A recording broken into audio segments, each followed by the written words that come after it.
Today, I'll show you how to use OP Auto Clicker on a laptop. Quick, simple, and beginner friendly. First, make sure OP Auto Clicker is already installed on your laptop. Once it's open, you'll see a clean control panel. Step 1. Set the click interval. At the top, choose how fast you want the clicks. You can set it to milliseconds, seconds, or even minutes. For fast clicking, use low millisecond value.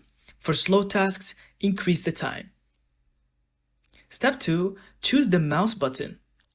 Select left click or right click or the middle click, which is the scroll, depending on what you need. Step 3. Select click type.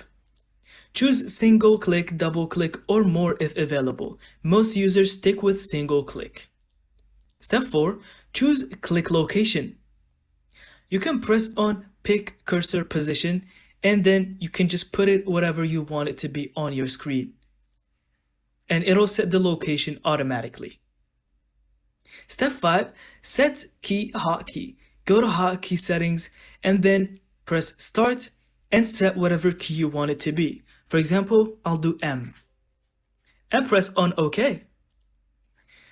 Now, once you press M, the auto clicker will instantly start running.